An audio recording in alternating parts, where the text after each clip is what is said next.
来到中间之声，中国和澳大利亚的播客访谈节目。Welcome to the Middle。此节目是从 2SER 广播电台播出。今天的话题有关在澳大利亚的中国留学生。Welcome to The Middle, the show about one of the most vital debates in Australia, the rise of China and what it means for our country, the region and the world. We are coming to you from 2SER studios in the heart of Sydney on the traditional lands of the Gadigal people, the Eora Nation. My name is Peter Fray. I'm the co-director of the Centre for Media Transition, and joining me today is my co-presenter and esteemed colleague from the University of Technology, Wanning Sun. You can hear The Middle on 2SER across the Community Broadcast Network and on your favorite podcast app. And even better still, you can see it with Mandarin subtitles on YouTube. More details about that at the end of the show. So, Wanning, we better explain why we call this show The Middle. Well, there could be a number of reasons. First of all, Australia is caught in the middle between the US and China. And secondly, China is actually called the Middle Kingdom, right? And thirdly, I would say many people in Australia feel that they actually get stuck in the middle of the China-Australia debate. Well, that's right, Wanning. I mean, there is a productive sort of middle path, we think, in this hot and divisive debate. And we want to shed some light, not heat, on the issues that come out of this very interesting and complex and, let's face it, historical relationship. So does that cover everything, Wanning? Not quite. I would say that if you can be philosophical about this, there is always the Confucius idea of the being in the middle, right? 中庸之道, right? And Aristotle's idea of the golden mean also, becomes relevant here. Oh, that's very well said, Wanning. I always learn something by being with you. Today's show is all about international students. Currently, 500,000 international students are enrolled in Australian institutions and schools, and Australia exports, education exports is our third largest export, and it's estimated to be worth about $28 billion a year. And of course, the biggest cohort of international students in Australia are from China, Chinese students. So as the debate about China-Australian relationships hots up, Chinese students are increasingly in the eye of the storm. There are all sorts of things flying around. There's allegations about the perceived pro-China activities of Chinese students. There are claims that Chinese students are coming here to somehow infiltrate our universities and steal our technology. And then there is this tendency in the Australian media to demonize Chinese students. In other words, they are one of the cohorts that are caught in the middle of the debate, really. Well, that's right. That's right, Wanning. So many Chinese students love living and studying in Australia, but challenges persist, right? They range from mental health and the well-being of international students to the inadequate provision of housing and everyday support for learning difficulties. Yeah, well, most of the media stories written about the international students from China tend to sort of suggest that the students from China are either working for the Chinese Communist Party or they're somehow the mouthpiece of the People's Republic of China. But actually, very, very few journalists who write about Chinese students bother to sit down with them actually and find out from themselves what their lives is like and what their views are. That's right. Very, very few people actually sit down with students, write their stories, and the people who make commentary very rarely bother to actually ask the students themselves. So what are their experiences here? What are their difficulties? What are their challenges? What are their dreams and hopes? And what can we, perhaps wanting as teachers or the government or local community, do to help them? That's right. So today, in this episode, we're going to do precisely that. So our guests here today, three of them, represent a very diverse range of Chinese students. We have Sun Liangyu from Sydney University, and we have Zhang Yi in the studio also with us. And also on the phone, we have Joni Wong from Melbourne RMIT. So welcome to you all. So I'm going to say a little bit about our guests, and then we're going to go into some questions. So Liang, you're a second-year student doing a Bachelor's of International and Global Studies, majoring in Sociology at University of Sydney. Sociology. Yes. That's an interesting subject. Yes, I love it. What made you pick that? I was originally interested in a lot of social issues in China when I was in high school. and we always have debates with our friends. And I think that might be one of my major interests. So I picked sociology, and I could learn a lot of like theories to help me analyze those social issues in university. So that's the reason why. No, I'm sure you are learning lots of great theories, but you're going to put them into practice as well, right? Yes. Yeah, Yes. great stuff. You're a postdoctoral research associate at UTS. That's Fine right. university that it is, of course. Before that, you were also a PhD student at UTS, and you've been in Australia about 4.5 years. That's right. And tell us a little bit about your research. Okay, my research is how to develop and apply some information technologies to solve the real world issues on like science policy and entrepreneurships. So just one example, we try to identify some key technologies in some given technological area. So we could use this kind of, we say, insights or we say intelligence to support companies to do the investments or do some R&D plans. Okay, so you examine what the affordances of those technologies and Actually, we do not specifically focus on some technologies. We just want to develop some methodologies, and these methodologies can adapt to different kinds of areas. Yeah. fantastic work, really very important work as well, right? Hope so. And joining us on WeChat is Joni Wong. Who's a fourth-year undergraduate student studying construction management at Melbourne's RMIT. And you arrived in Australia when you were 17, and we've talked about it a little bit when we were off air, but you love Star Trek. Tell us how you're going with that RMIT, and tell us a little bit about your Trekkie past or your Trekkie future. I chose MIT because I want to study construction-related majors, because right now there are a lot of construction going on in China, and as we can see, Australia is also undergoing with a soaring time in real estate property, something like that. And MIT is kind of famous for it, and they provide very practical skills and classes for students. And so you'll be sort of involved in the Belt and Road, perhaps. Yeah, and that's why I'm a girl, but I got construction boots, I got helmets, I got everything. Yeah. And because there are some courses that ask for us to actually go on site to have a look.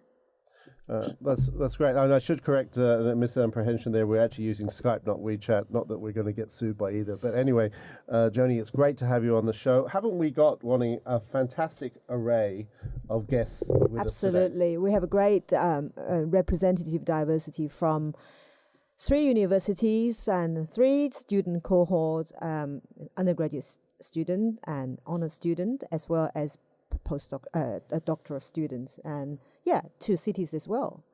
You're in good hands. Yeah. So, Peter, allow me to start by asking, first of all, Liang Yu a question. Liang Yu, I know that before you came here, we had a bit of exchange, and I know that you somehow had feel quite strongly about the fact that a lot of media commentators talked about the Chinese students as if to suggest that the behavior of Chinese students were not, sort of preventing the teachers to exercise their rights of freedom of expression and freedom of speech. But you also feel that the students' own right to free speech themselves have not been respected. So do you want to say a little bit to that thought? Yes, I thought that news was around several months ago. It's probably last semester. Maybe some Chinese students speak out about like the Taiwan issues, which is very sensitive, in their class. And so this was released in some local media saying like the Chinese students is not helpful for the Australian freedom of speech. But I feel like some of the Chinese students, like they have their own right to speak of their own kind of opinion, whatever about like maybe Taiwan. Maybe it's very debating. The presumption there is that the Chinese students actually don't have a right to speak, right? Yes, but I think the newspapers assume that Chinese students have like no rights to speak out their opinions, and every opinion they spoke out was like controlled by other people or parties, some kind of things. So I think that's unfair. Yeah. That's unfair, it's undemocratic, and it's not what Australia stands for. Let's talk a little bit about language for a second, E. Language is an issue in learning. Frankly, sometimes it's English is an issue for Australian students, so let alone Chinese ones. So you've done a lot of study in this country. Did you, when you came here, or as you've been here, have you developed strategies around overcoming any language differences? Because you have fantastic English, I should say. Thank you for that. So actually, the first time I had ever been abroad is not in Australia, it's in the United States. I had ever been in the United States for 1 year in Atlanta for exchange study there. So actually, at the first 3 months, we have like workshops twice a week with my advisors at the Georgia Tech, actually. So, but at the beginning, I'm very afraid of this kind of conversation because I cannot understand what he was talking about. I just prefer to choose email. Of course. Right. You have control, yeah. That's right. So, but at the beginning, at the early stage, I just encouraged myself to attend those workshops every time. Even I could not understand what he was talking about, I just sit there and try my best to understand a little bit, and then talked with him and reflect what I have understood. So after 3 months, actually it's Christmas holiday, then I arranged a small trip to New York City. And unfortunately, my friend's English are worse than mine. So I need to book the hotels, book the restaurants, and arrange some car renting, something issues like this. When I returned from the holiday, when I appeared in the workshop again, then I realized, well, I can understand what my supervisor were talking about. So of course. And I of course, think and that's how you learn language, right? that's right. I think just to practice more and more. So your advice to your fellow students is to don't be afraid, speak up and practice. That's right. Yes, Yeah. that's good. That's good. Now, Junie, I have a question for you. I know that you have done quite a bit of volunteer work, mentoring other international students who have less experiences for living abroad than you have. So maybe you could share with us some of your experience with international students, especially those ones who have just arrived. And what are some of their difficulties? Do they feel lonely, or do they feel a bit scared, or what are they scared of? Yes, because in my mentor program, the name is Making Connections. So we mostly just connect with the student that just arrive at having foundation studies in the university. So it is like prior to their graduate studies.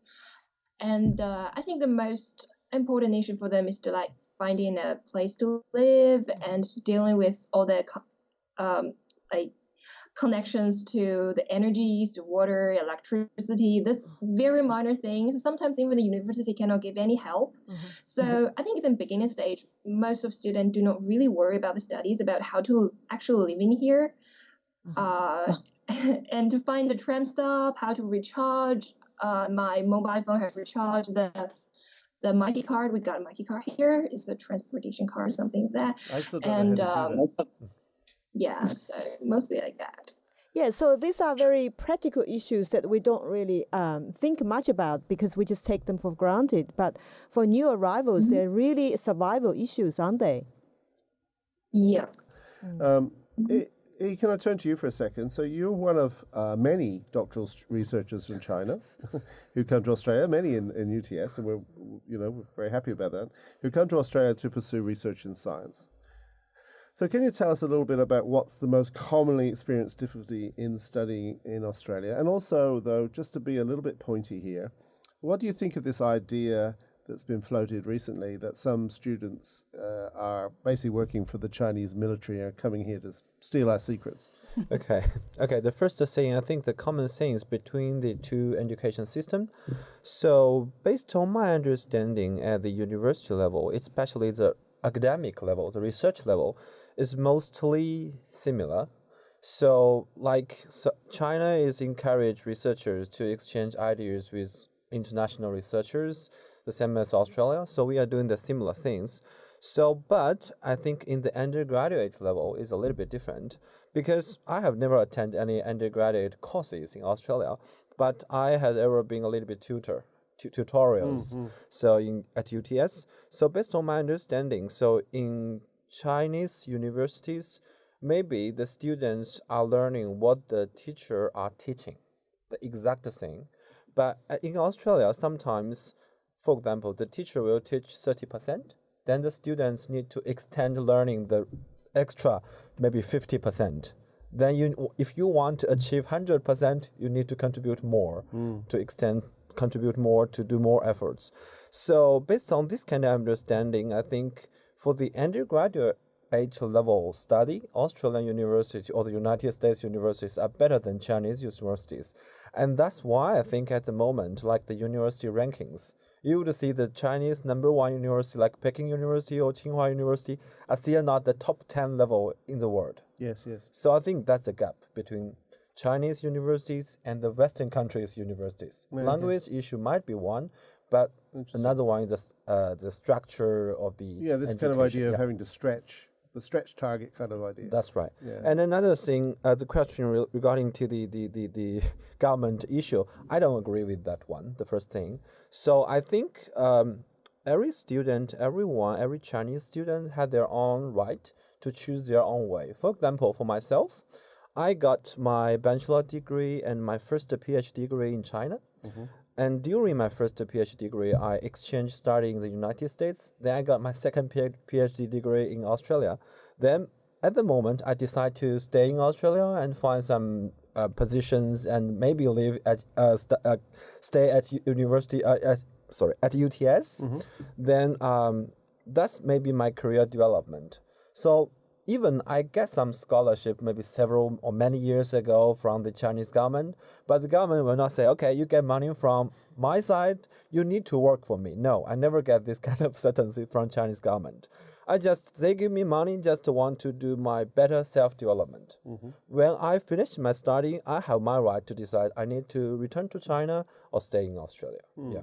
And I think one of the other parts of this debate about whether Chinese students are here to sort of collaborate with, if you like, Australians or Americans and then take the technology is that the nature of academic knowledge is that it's all published in journals which That's are peer-reviewed and open source. Yes.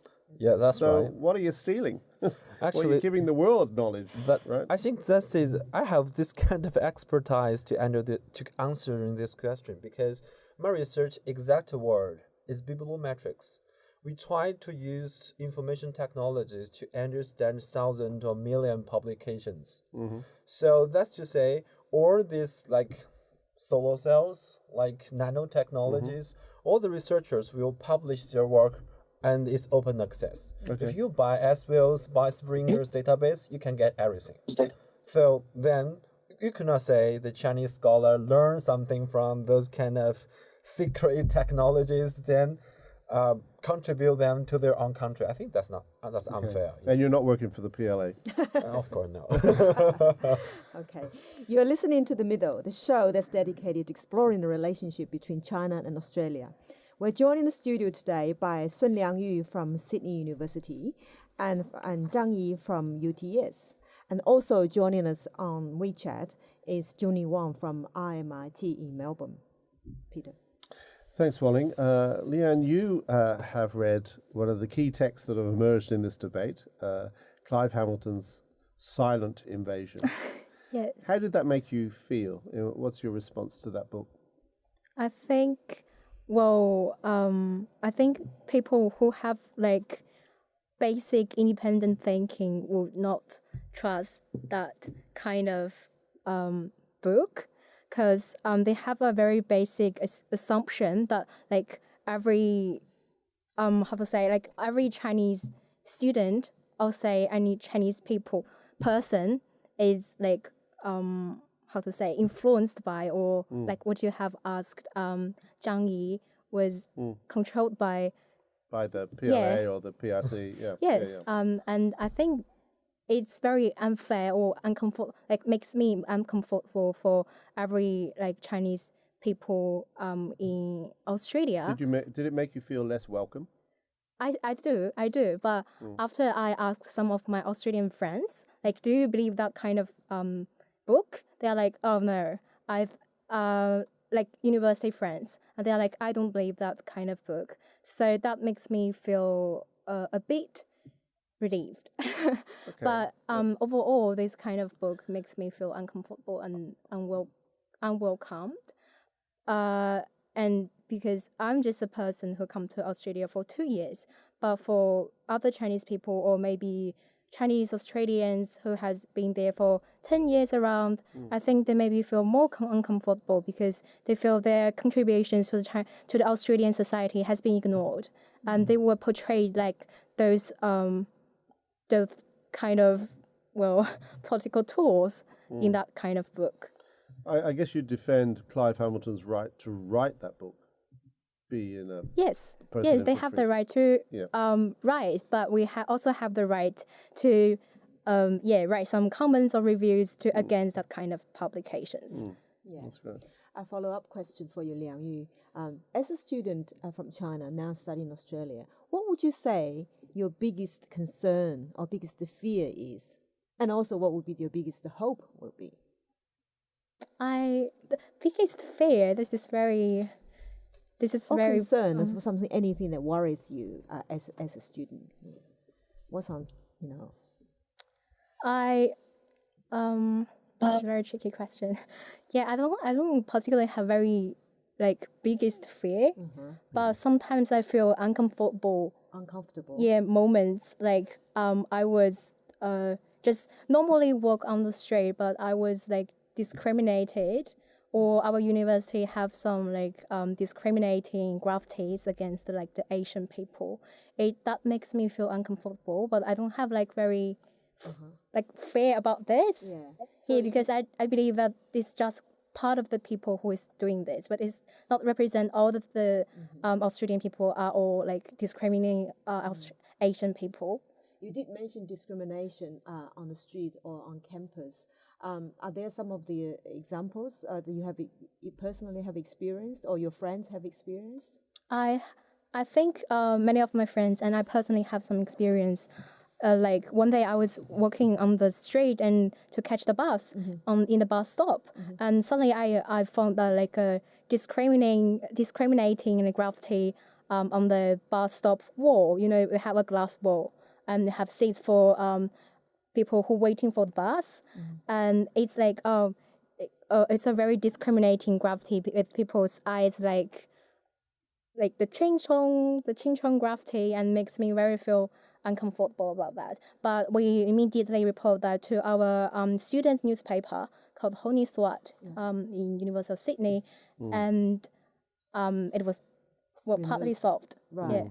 Yeah. So that was the graffiti that Liang Yu was referring. Was that on the university campus? Yes. As well?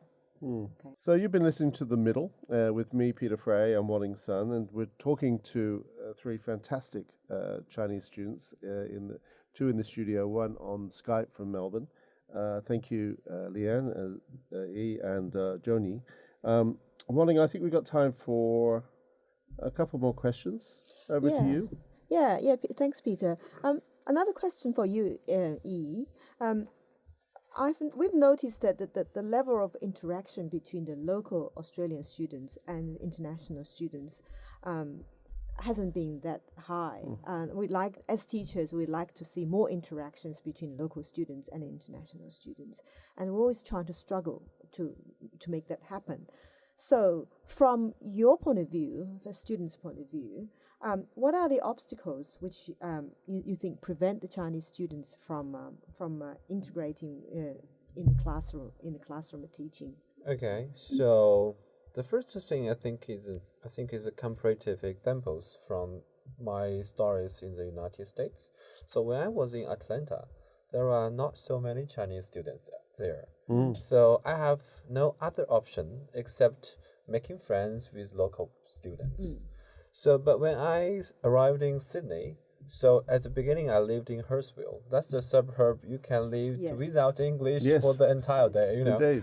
So then I realized, okay, I can meet many Chinese students. I can talk them in Chinese, and no need for me to meet with local friends. So I think that's an issue. Maybe not a bad one, but sometimes two ways, positive and negative, because there are so many Chinese there. So we can easy to find help from Chinese friends. So this kind of issue stop us to move further to meet with some local students. And another one is, I think, is language issue.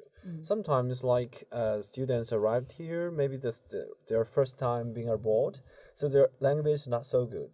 So it's not easy for them to communicate with local students. So so the same thing, I can talk in Chinese students in Chinese in one sentence, in 1 minute, but with local students, I need to spend 10 minutes to explain this kind of issue.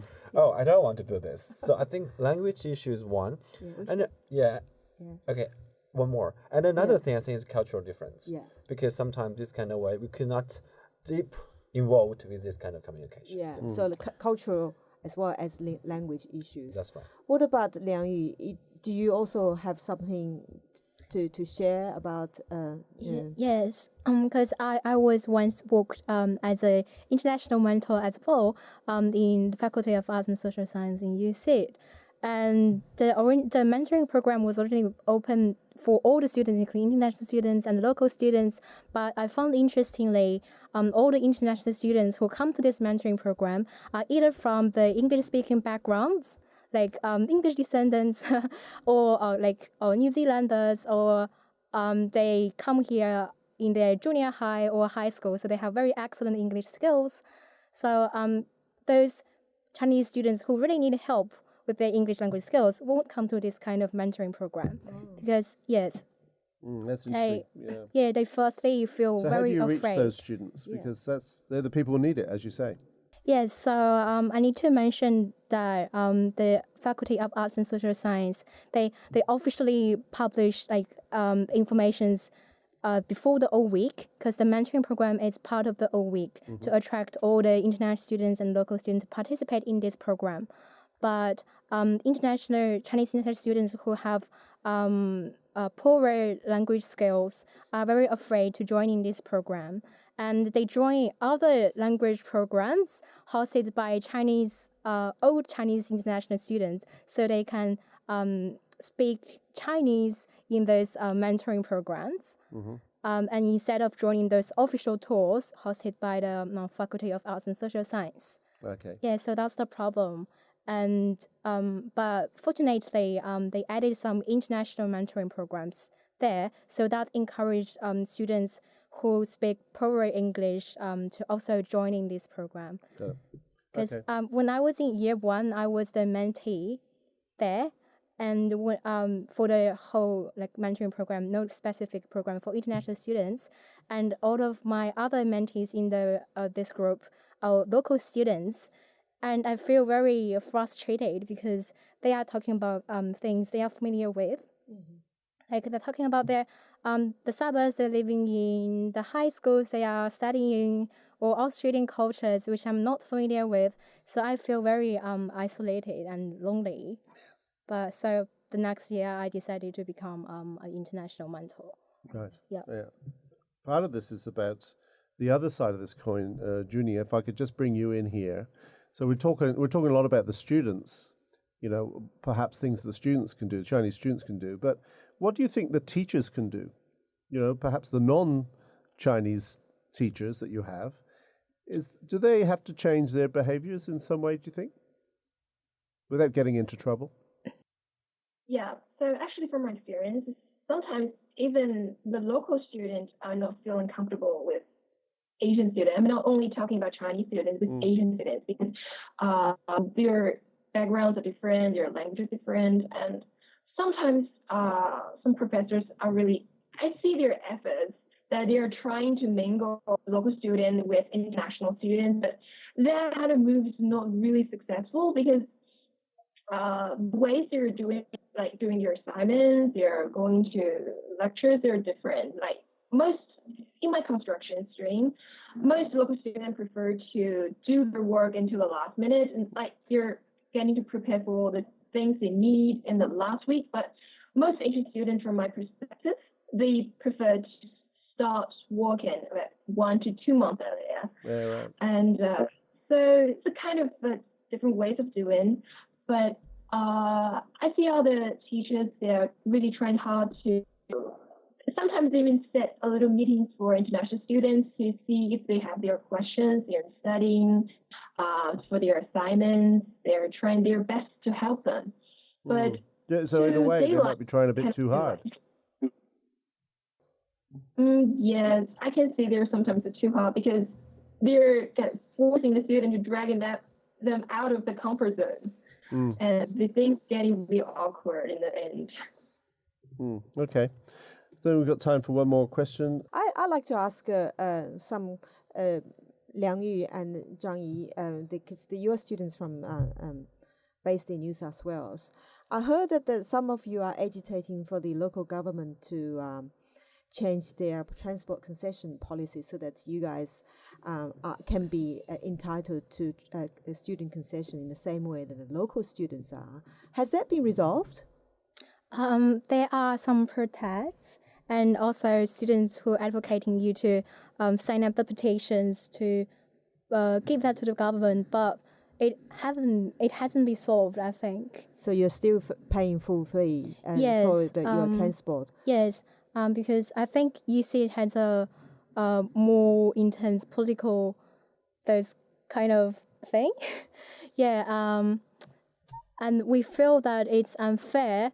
And we both as students in universities, but international students are paying as normal adults in New South Wales for the concession card fee, but the local students are paying half of the price of us. Is that the same in Melbourne, Johnny?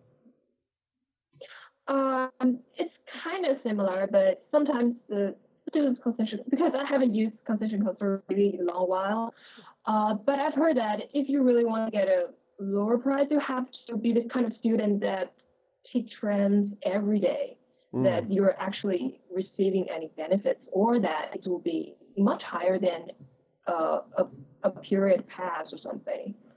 Yes, this sounds like a very trivial sort of practical issues, but they're actually to students who have to watch their dollars. This is actually quite an important everyday matter. So, it's something that I think that the local government really need to take into account. Really. Well, let's hope they listen to this show and do something about it. Wanting, I think that just about wraps up this week's edition of The Middle. I'd like to thank Liang Su, Yi Zhang and Johnny Wang for being such wonderful guests and taking time to come into the studio or be on Skype from Melbourne. If you missed anything from today's show, please check out the podcast on the 2SER website at 2ser.com or the podcast deliverer of your choice. And for Mandarin speakers, this show will be in Mandarin subtitles. A version of this will go on YouTube very soon. So just search 2SER The Middle. Until next time, it's goodbye from me, Peter Frey. And it's goodbye from me, Wan Ning Sang, and see you next time. Thank you for listening.